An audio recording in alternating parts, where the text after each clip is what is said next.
इन्होंने इमरान खान को तोड़ने की हर मुमकिन कोशिश की, लेकिन वो भी कोई मर्द का ऐसा बच्चा है जिसका इतना अल्लाह ताला पर ईमान मजबूत है कि वो कभी भी कमजोर नहीं पड़ा।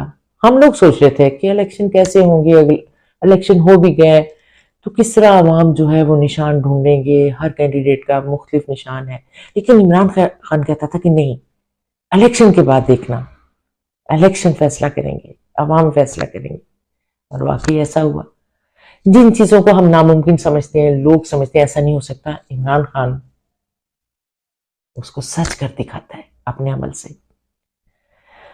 तो हर कोशिश की इन्होंने इमरान खान को कमजोर करने की, यहां तक कि उनकी जो बीवी है बुशरा बीबी, उसको इन्होंने पहले तो उस पर सख्ती करते रहे कि आप मनाएं, आप इमरान खान आपकी बात मानते हैं, आप उससे कहें कि वो जो है कुछ अपने असूलों को बदले, कंप्रोमाइज करे। तो उन्होंने कहा नहीं, मैं ऐसा नहीं कर सकती। इन्होंने बहुत सी अफवाहें फैलाई कि जी बुशरा बुशरा बीबी वादा माफ गवाह बन जाएगी, बुशरा बीबी जो है अलग हो जाएगी, लेकिन ऐसा कुछ भी नहीं हुआ। वो खातून जब तक इमरान खान के साथ है, हम भी उस पर कोई ऐसा नहीं लगा सकते इल्ज़ाम। बल्कि यहाँ तक हुआ है कि चंद दिन पहले उनको शायद कोई पॉइजन देने की कोशिश की गई है, उनकी हालत बहुत ख़राब है, अल्लाह खैर करे। जो इतलाएँ आ रही हैं उसके मुताबिक तो यही है कि वो कुछ खा पी नहीं रही, उनके गले में छाले पड़ गए हैं और इन्होंने पता नहीं क्या खाने में मिला कर दिया है। लेकिन बहरहाल अभी ये कोई इसके बारे में कोई हतमी बात नहीं की जा सकती। ये तो कोई मुस्तनद डॉक्टर आके देखेगा तो वही बता सकेगा। मेरा ख्याल है कि अभी इन्होंने उनके डॉक्टर की भी कोई परमिशन नहीं दी हुई। तो बात ये है कि अब हुकूमत तो जो लेकर आए थे, देखिए ना, अब जो नवाज शरीफ है, वो उसने कहा जी, आए तो ये थे ना वजीर आजम बनने, और इनके जितने भी चमचे थे वो कह रहे थे नवाज शरीफ वजीर आजम बनेगा और ये वो। तो अब अचानक ही उन्होंने जब देखा कि सूरत हाल तो ये है कि मैं तो खुद हारा हुआ हूँ, तो मैं तो हुकूमत बनाने के काबिल नहीं हूँ, तो अपने भाई को आगे कर दिया, खुद चुप कर पीछे बैठ गया। हाँ, उन्होंने अपनी बेटी को, चूंकि उनकी बेटी को बचपन से ही वजीर आला बनने का शौक था, तो उसको ये वजीर आला पंजाब बनाने जा रहे हैं।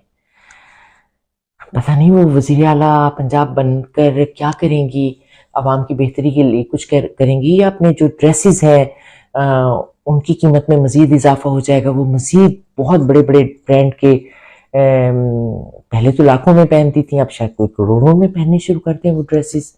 और इसी तरह उनके बैग्स, उनके शूज़, उनका मेकअप जो है वो भी और भी आगे चला जाए। और हुकूमत के पास खजाना तो है नहीं, लेकिन वो जो आईएमएफ से जो कर्ज मिलना है या जो कहीं से मिलना है, उनमें से पैसे निकाल कर हो सकता है वो अपने मेकअप का और अपने ड्रेसेस वगैरह लेकर और वजीर आला की कुर्सी पर आकर बैठे और लोगों को बताएं कि देखो जी मैं कितनी हसीन लग रही हूँ वजीर आला बनकर।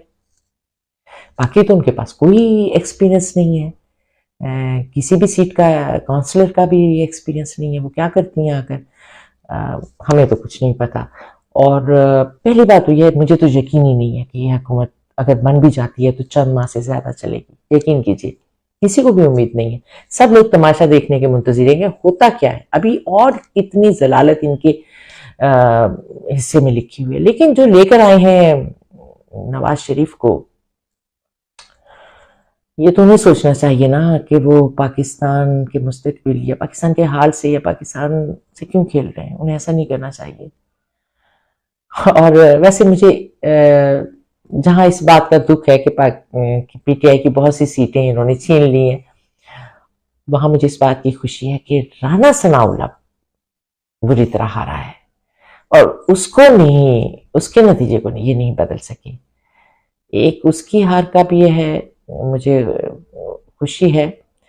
और खैर ख्वाजा आसिफ भी बुरी तरह हारा हुआ था, वो तो अभी जबरदस्ती बना बैठा है बेगैरती के साथ।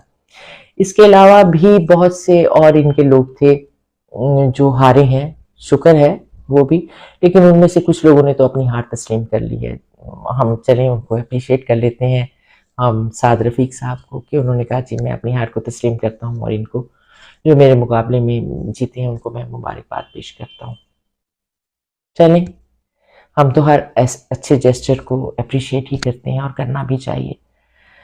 तो मुस्तफ़ा नवाज खोकर जो कि पीपल्स पार्टी छोड़कर आए थे और एक आज़ाद उम्मीदवार की हैसियत से इलेक्शन उन्होंने कंटेस्ट किया था, तो उन्होंने भी कहा कि मैं तो अपनी हार को तस्लीम करता हूँ, लेकिन मेरे जहाँ से मैंने इलेक्शन में लड़ रहा था वहाँ पर पीटीआई जीत रही थी, लेकिन इन्होंने नून लीग को जितवाया। यानी कई गवाहियां मौजूद हैं, एक तो फॉर्म 45, इसके अलावा बहुत से ऐसे शख्सियात, कमिश्नर का बयान, और फिर जो हमारे न्यूज एंकर्स ने रात को अनाउंस किया, फिर उसके ऊपर मतलब रिटर्निंग ऑफिसर्स के साइंस के बाद वो जो फॉर्म थे जो आए थे उनको अनाउंस किया, तो वाज़ेह सबूत मौजूद हैं। तो उसके बाद भी अगर ये कहते हैं कि नहीं हम तो नहीं, अगली अगर फैसला नहीं देती या कुछ हो जाता है, तो ये कोई अच्छी बात नहीं है। पाकिस्तान को लोग ऑब्जर्व कर रहे हैं, मॉनिटर कर रहे हैं, क्या सोचते होंगे कि ये दुनिया के शायद सबसे ही ज्यादा करप्ट मुल्क हो चुका है अब, यहाँ की अदलिया भी करप्ट हो चुकी है। बहरहाल अच्छे जज मौजूद हैं हमारे, अभी हमें उम्मीद नहीं हारनी चाहिए, हो सकता है कि अच्छे फैसले आ जाए। पीटीआई वाले तो बहुत पीटीआई, अब मुझे खोसा साहब जो हैं, लतीफ़ खोसा साहब की जीतने का बहुत खुशी हुई। वो वाकई एक दबंग वकील हैं, बल्कि दबंग लीडर हैं और एक बहुत ही सच्चे इंसान हैं। तो ये लोग तो सब बहुत पुरुम्मीद हैं कि end of the day Imran Khan ही को वज़ीर आज़म बनना है और पीटीआई के लोगों को हुकूमत बनानी है। तो लेट्स सी, अभी हम वक्त का इंतज़ार करते हैं और देखते हैं कि क्या होता है। और मुझे तो लग रहा है कि अब जितना बुरा हो चुका है अब मज़ीद बुरा नहीं होगा, बल्कि अब अच्छा वक्त आने वाला है, अच्छा वक्त शुरू होने वाला है, क्योंकि अब ज़माना बदल गया, वक्त बदल गया है। अब कोई 70 साल पहले वाला या 40 साल पहले वाला पाकिस्तान तो नहीं है ना। आज हमारे अवाम जो हैं वो बहुत बाशऊर हैं, चाहे वो पढ़े लिखे नहीं भी हैं, इन हुक्मरानों ने उन्हें तालीम याफ्ता नहीं होने दिया, लेकिन इसके बावजूद इमरान खान ने उन्हें सियासी शोर दिया है। आज उनको पता है कि उनका बुरा भला क्या है, और अब ये जिन हुक्मरानों से डसे हुए हैं पिछले 30-35 साल से, अब दोबारा उनके हाथों में नहीं खिलौना बनना चाहते।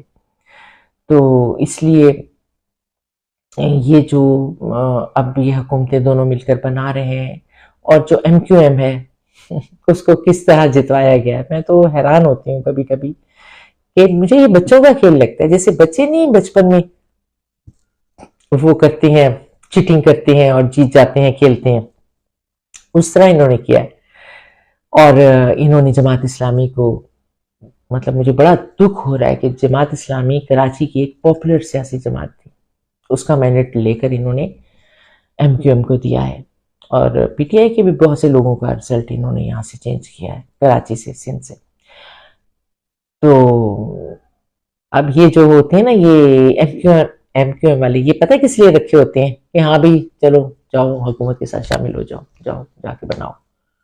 अब इनकी कोई इज्जत नहीं रही, कुछ भी नहीं रहा इनके पास, सच्ची बात तो ये है। तो ये भी नून लीग के साथ ही है, समझे इनको, ये तीनों पार्टियां मिलकर हुकूमत बना रही हैं।